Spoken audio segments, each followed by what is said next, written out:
Taarifa hiyo inatupa kibali cha kuelekea sasa kaskazini mwa Tanzania, ambapo wachezaji vijana wanaoshiriki michuano ya soka la vijana mabingwa ngazi za mikoa RCL 2025 wamekuwa na matumaini mapya juu ya kuendeleza vipaji vyao katika mchezo wa soka na baadaye kuzitumikia timu za taifa kutokana na umahiri wa kusakata kabumbu kupitia michuano hiyo. Kachero wetu Hababi Mohamed ana undani wa taarifa hii.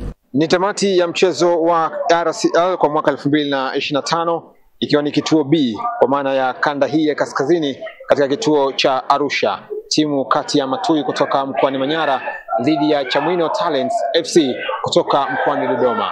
Mabao ni 2-2 katika dakika 90 za mchezo katika dimba hili la Sheikh Amri Abeid jijini Arusha. Tamati ya mchezo huu nimezungumza na walimu pamoja na wachezaji. Hapa wanaeleza mtazamo yao kuhusiana na kile ambacho huenda ikawa ni fursa muhimu kwa ajili ya kuendeleza soka la Tanzania, lakini vile vile tathmini fupi ya mchezo wa leo. Pende kuwashukuru kwanza TFF kwa sababu kwenye ligi za kanda huwa tunaibua vipaji vingi sana. Na mimi niwapongeze, naendeleeni kuwa na moyo huo.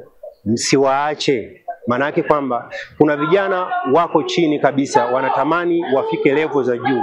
Kweli nafurahi sana, mchezo wangu wa pili leo nimeweza kudraw, lakini mashindano yamekuwa mazuri. Mimi napenda tu nisisitize kwa serikali isapoti haya mashindano, hususan serikali iweze kuingilia hata mashindano zaidi kwa ajili ya kusapoti hizi timu, sababu na timu zingine zinapotoka zinahitaji support kubwa. Baadhi ya wachezaji wanaeleza mitazamo yao kuhusu michuano hii, na hapa wanaamini kwamba huenda ikawa ni sehemu muhimu kwa ajili ya kuonyesha vipaji vyao na baadaye kuweza kulitumikia taifa kupitia sekta ya michezo kuitwa katika timu za taifa la Tanzania. Mashindano haya yana umuhimu sana. Kuna viongozi wanatoka mbalimbali, wanaweza kukuona kwa kuchukua kwa kupeleka timu za taifa na kutimiza ndoto zao.